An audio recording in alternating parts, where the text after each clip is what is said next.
The first time Emily saw Jake covered in grease, she laughed. Not cruelly, not loudly, but enough for him to notice. It was a bright summer afternoon in a small roadside garage outside town.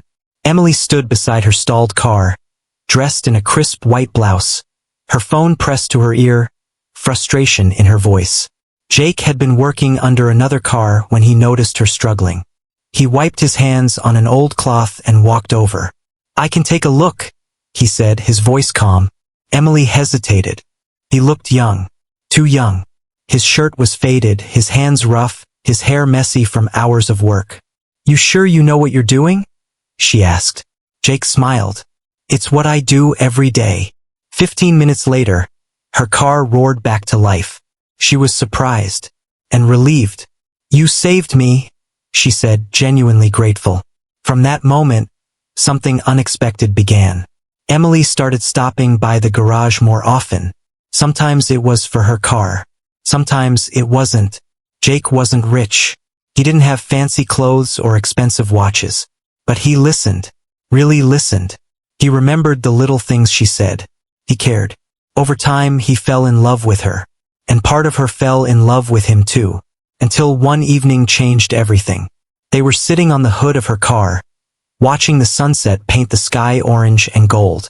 "I want to build something," Jake said quietly. "Not just fix cars. I want my own company someday. Something bigger." Emily didn't respond right away. She thought about her friends. Their boyfriends in suits. Their dinners in expensive restaurants. Their lives moving forward. And then she looked at Jake. His worn boots. His tired hands. "Jake," she said gently, "love isn't always enough." He felt his chest tighten. "I need security. Stability. I can't build my future on dreams." Her words didn't come from cruelty. They came from fear. But they broke him just the same. He nodded slowly. He didn't beg. He didn't argue. He simply let her go. Weeks later, Emily was engaged to someone else. Someone safe. Someone successful. Jake stayed in the garage. At least for a while. Then one day he left. No goodbye. No explanation. Just gone. Years passed. Emily's life looked perfect from the outside. Beautiful house. Comfortable life. Everything she thought she wanted. But something always felt quiet inside her. One cold autumn morning, her car broke down again. Somehow it felt familiar.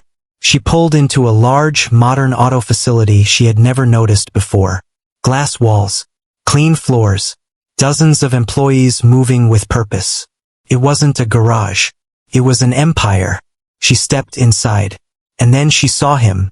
Jake stood across the room, wearing a tailored suit. Confident. Calm. No grease on his hands. No exhaustion in his eyes. He looked different. Stronger. For a moment, neither of them spoke.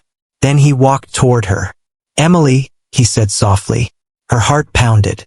"Jake, I didn't know." He smiled. Not with bitterness. Not with pride. Just warmth. "I took a chance," he said. "Built something from nothing." She noticed how people greeted him. With respect. With admiration.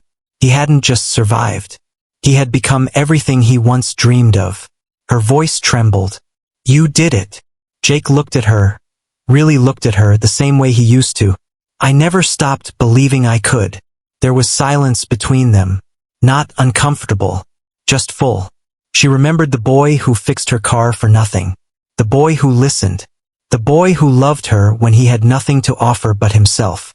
And now he stood before her with everything she once thought mattered.